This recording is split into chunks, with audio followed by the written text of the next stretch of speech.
What's going on? It's the Polygon Don here, and firstly apologies for the delay. A few big and exciting life developments has left me a little short on time to make videos, but I'm back now and I want to talk about 5 more hidden gems on the PS4 that I think deserve special mention, maybe even a spot on your shelves or in your digital libraries. As it's been long enough, I won't drag this out further, so let's get down to it.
Okay, so first up we have AI the Somnium Files, which is a mystery visual novel point-and-click adventure puzzle game with a heavy dose of detective work.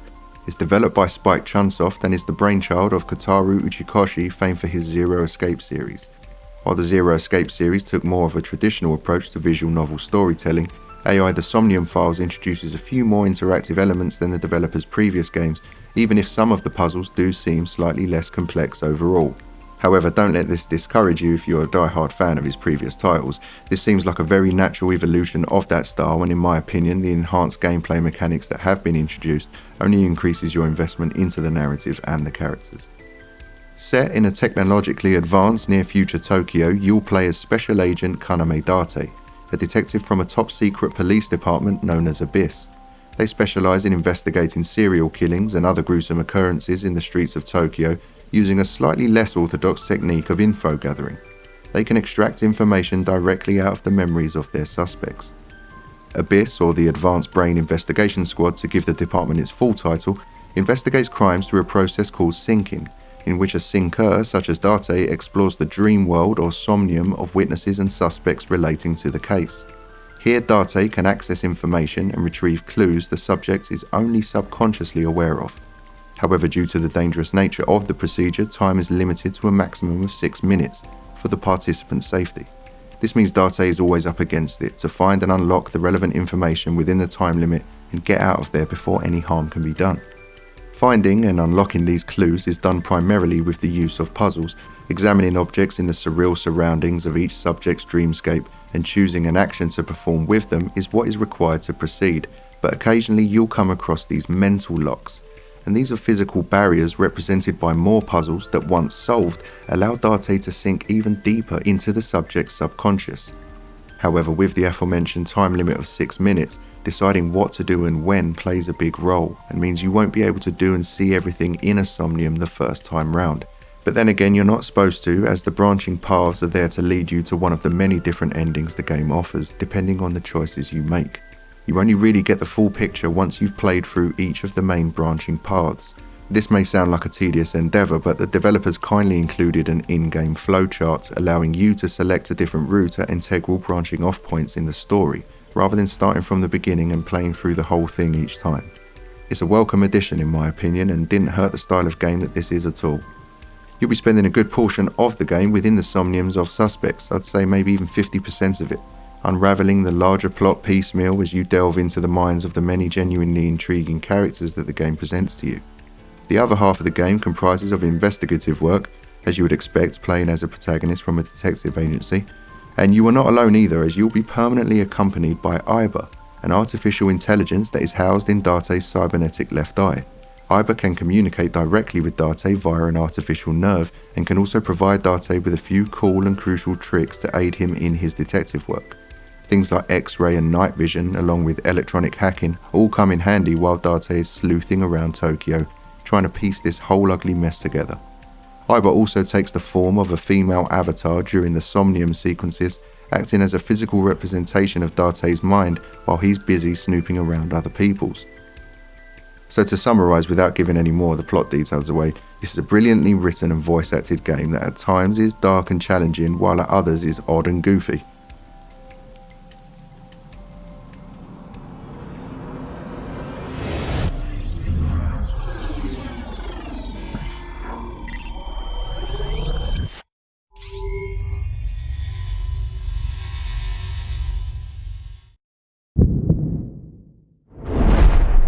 Date, a porno mag at your feet. What?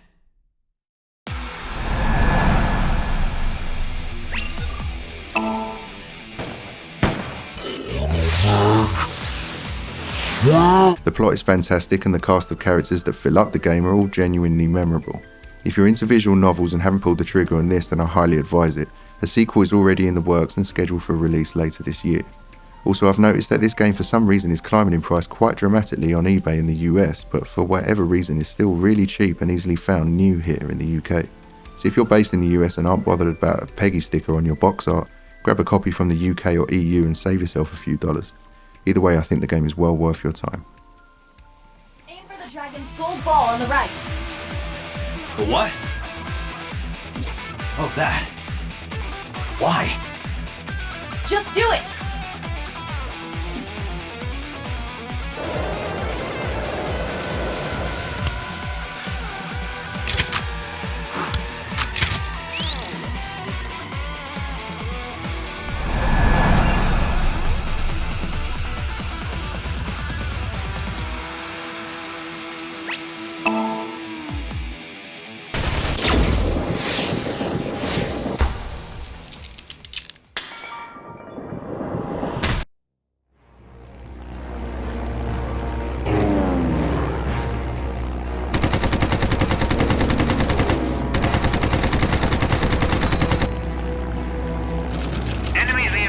Arrived.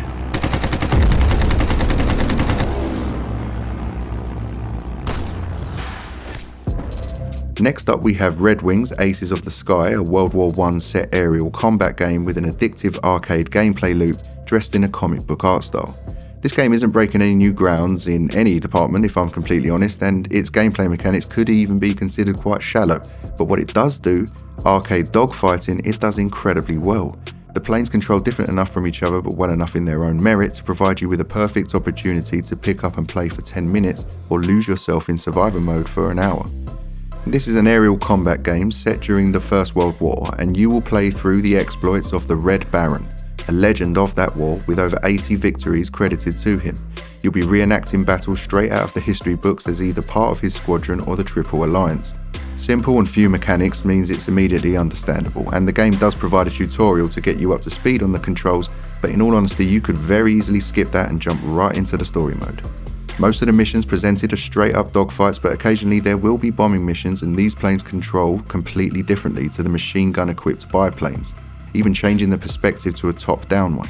The planes themselves being much larger and slower in turn affects the pace of the mission and the game in general. Thankfully these occurrences are few and far between, as are the obligatory timed ring runs, which are fine but they certainly aren't anything to go into detail on here. While they're supposed to provide variation, I personally found these missions to be more distracting than anything else. The dogfight missions are what make up the bulk of the gameplay, and they function in a wave-based format, which can at times make it feel a little repetitive, and to make matters worse, you'll even be playing some of the missions twice from both the British and the German perspectives. But despite all this, I can't stress just how addictive this game still is. The few mechanics they do have provide everything you need to feel like a World War I veteran and a seasoned fighter pilot, even if they do simplify an already casual game. For instance, holding L2 while your reticule is over an enemy will not only zoom in towards that craft, it also activates a slight aim assist, allowing you to tail them during harsh banks to the left or right and fire on them with a lot more ease. Does this feel a little like an easy mode? Yes, or at least it did in the early missions, but it also makes it more fun and holds true to the whole arcadey nature of it. So does calling in your squadron to help with a particularly tricky wave of enemies, or the gut-wrenching 180s you can do to get yourself out of a tight spot, and especially the combos you can drum up with kill streaks in order to get the highest score you can on a level. Your score also governs how many stars you obtain at the end, and you can earn a maximum of 3 stars per mission, and they can be used to buy perks between missions. It's not the deepest leveling up system out there, but the perks can provide enough of a difference to your overall performance to encourage getting 3 stars each go. Not at any point is this game trying to be a sim or even an accurate account of history. It's a fun arcade aerial combat game with a heavily stylized art aesthetic on a console that in my opinion should have a lot more competition. Maybe it's the lack of games out there that fit into this niche genre, and the drought has left me clamouring for any morsel or crumb, but I can't deny the fun I had with it or be reminded of classics like Star Fox and Rogue Squadron whilst I played it. It's not as memorable as either of them, don't get me wrong, but it is a fun and fitting tribute to them, I think. Basically, it's just a very satisfying gameplay loop of machine gun fire and barrel rolls, and despite its many shortcomings, surprised me just how enjoyable I found it and how much time I ended up investing into it. It's also very cheap, which did help its cause in me recommending it. I regularly see it for under £5 digitally in sales, and even physically, new or used, it's still very affordable and easy to track down.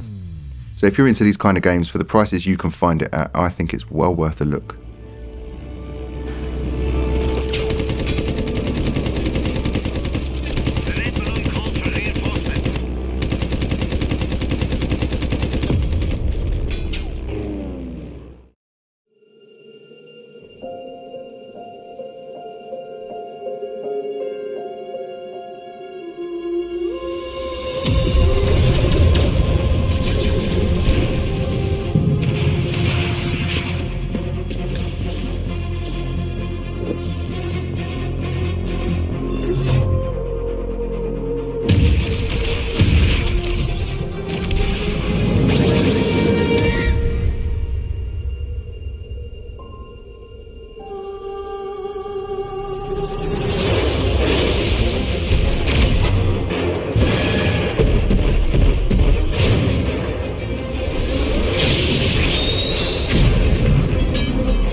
And next up we have Star Renegades, a turn-based rogue-lite strategy RPG that spans generations and dimensions through a gorgeous looking sci-fi universe.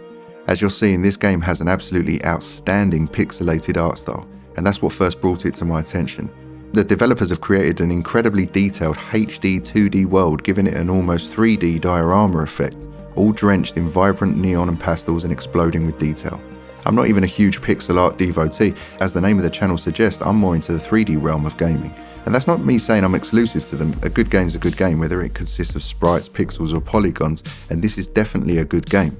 Reasons for which I'll get into shortly, but first and foremost I wanted to highlight just how utterly stunning this game is. Thankfully though, it's not just a looker. What makes this game special is that it's also incredibly deep mechanically, but once you have a grip on those mechanics, is immensely addictive to play. After a gorgeous animated intro providing some backstory, you're released into the world and are soon apprehended by a service robot who has travelled from another dimension. Explicitly seeking you out, it warns you of an impending doom from an overwhelming force known as the Imperium. It falls to you and the motley crew of travellers you find to bring an end to the Imperium's relentless crusade through the galaxies. This is achieved through a battle system that can be a little daunting in the game's opening few hours, as there is genuinely quite a lot to cover, so expect plenty of text windows. However, once I understood what the game was asking for me and settled into a rhythm, I personally felt like this was one of the best new turn-based battle systems I played in a long time. While exploring in the overworld, you're given free roam of a selected map comprised of various branching paths and can clearly plot routes to your destination, which is usually a boss or bosses somewhere on the other side of the map. You might, however, spot a loot crate or a DNA cache, which is an opportunity to level up your character, and even though a slight detour and through more enemies, you could decide to risk it for the potential of better gear or more health. That's something I really appreciated about this game. Being able to see exactly where every enemy encounter and pickup is ahead of time allowed me to plot the best route for that given moment in the run.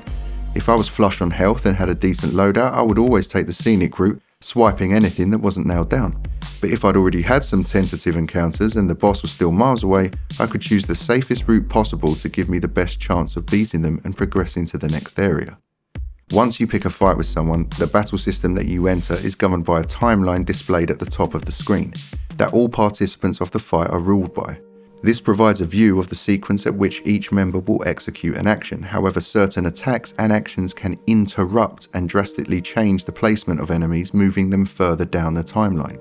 Push them all the way off it completely and a break will occur, essentially muting the enemy and rendering them useless for that turn, which is excellent, for example, when a boss you're fighting is charging up for a heavy AoE attack on your whole party.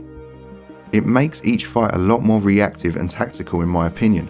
Rather than just relying on heavy attacks to brute strength your way through enemies, it emphasises the use of interrupts and counters and generally requires more thought.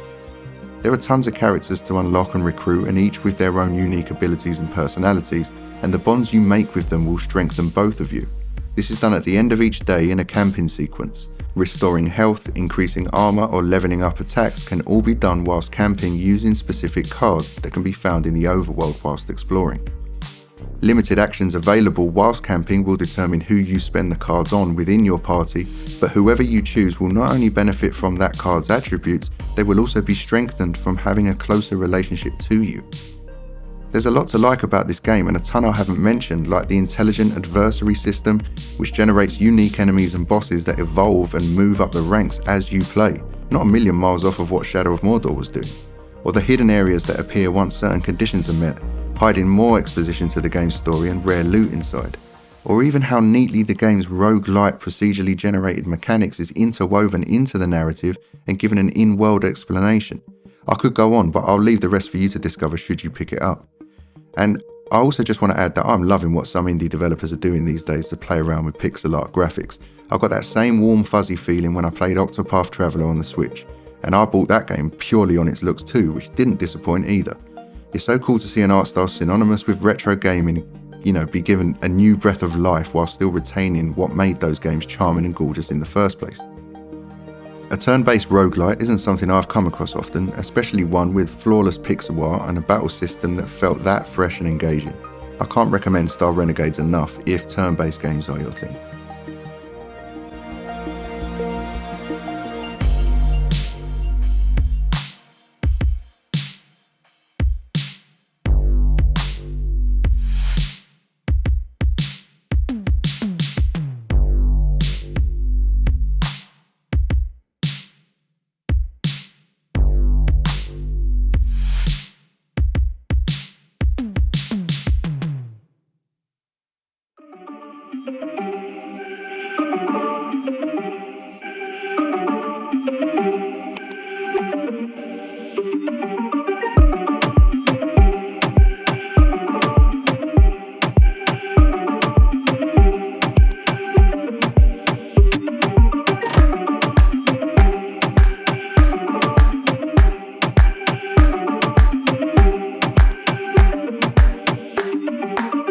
Okay, and next up we have Mad Rat Dead. And to boil it down, Mad Rat Dead is a rhythm platformer, but behind that melding of genres is a philosophically morbid tale of redemption and revenge set to a killer soundtrack. I'll talk briefly about the plot setup, but to discuss it any further will massively spoil what I think was an unexpectedly good story. A lab rat is killed whilst being experimented on by a human scientist. Upon death, the rat is approached by an entity called the Rat God, and the Rat God blesses him with the ability to rewind time and relive his last 24 hours, to fulfill his dream and die in peace at nightfall with no regrets. After rewinding time, the lab rat discovers that his actual heart can speak to him. Explaining his mission to kill the scientist before nightfall, his heart dubs him Mad Rat. And that's all I'm willing to say on the plot in this video. It was just a pleasant surprise, nothing major, but I'd want that experience reserved for any of you that decide to pick this game up and give it a go. Actually, to see it to the end, you'll be giving it a fair few goes. Depending on your platforming skills and rhythm skills, this isn't one of those games that's immediately understandable and playable. At least it wasn't for me. The first few levels were okay, but then I definitely noticed a spike in difficulty and had to replay certain stages many times before it clicked and I was able to progress. It's a rhythm-based platformer where you control Mad Rat on his redemption quest via traditional platformer means, run, dash, jump, drop, etc., What's less traditional is that in order to move or jump Mad Rat, the player has to input the commands in time with the beat and reach the end of the level before the timer runs out. As laid out in the narrative, Mad Rat has until nightfall to seek revenge, and so each level has a set amount of time to complete. Missing a beat doesn't necessarily penalise the player, but it just means the action you wanted to happen won't happen, and thus a waste of time. Something of a limited commodity in this game.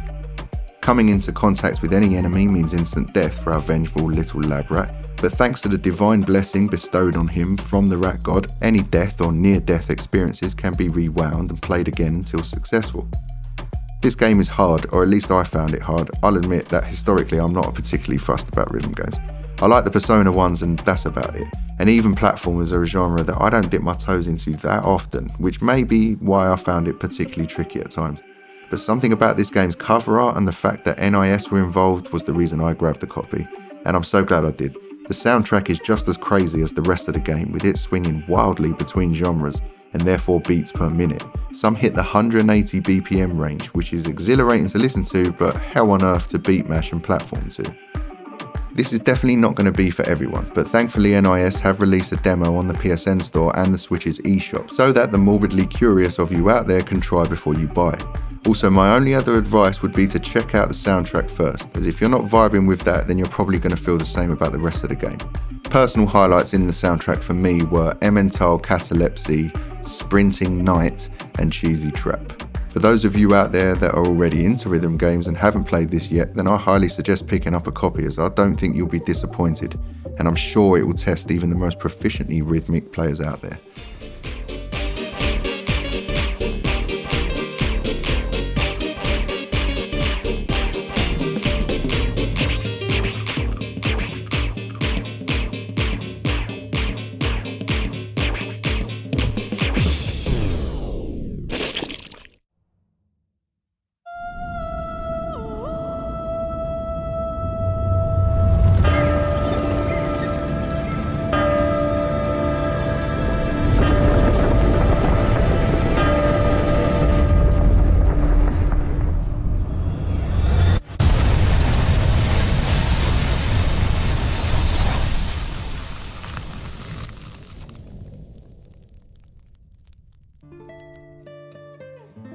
And last up we have Blue Fire, an atmospheric 3D action platformer with an emphasis on exploration and adventure. You'll be travelling through the perished world of Penumbra, a land blighted by a spreading darkness. Through a very brief and vague introduction, you're basically tasked with saving it. Nothing surprising so far, and in all honesty the story isn't anything new or exciting. What is exciting, however, is mastering the movement of our hooded and cloaked little protagonist and exploring the many hidden secrets the desolated world of Penumbra hides.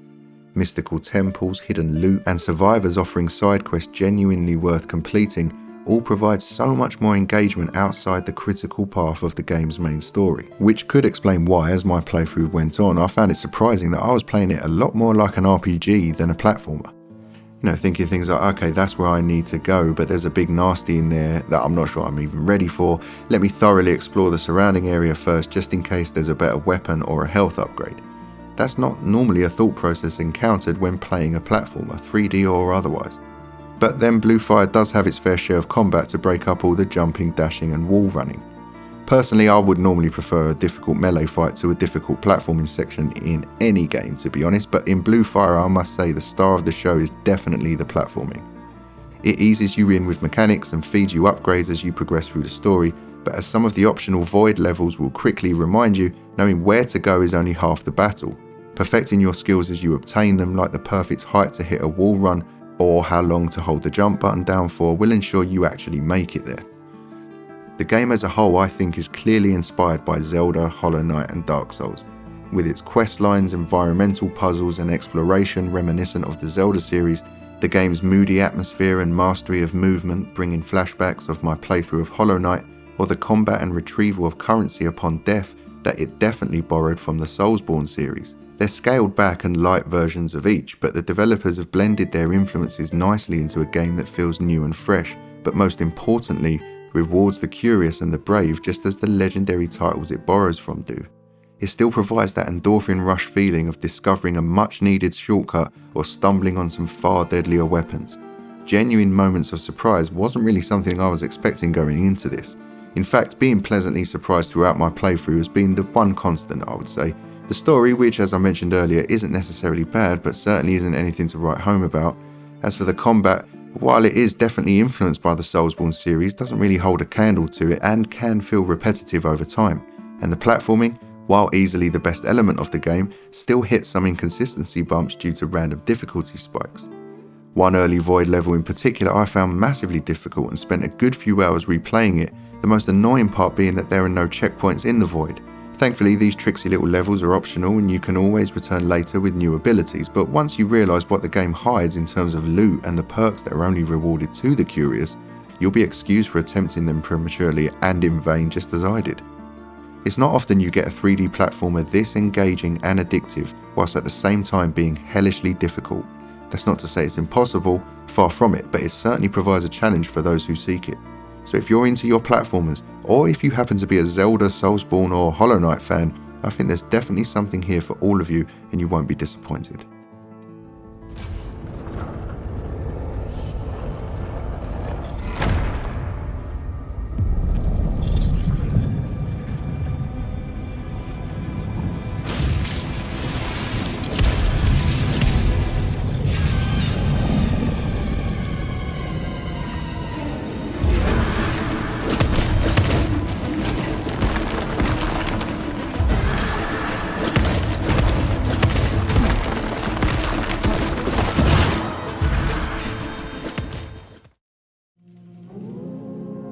Well, there you have it people, another 5 hidden gems on the PS4 from my personal collection. I hope that if you do try any of these games out, you get the same enjoyment from them that I did.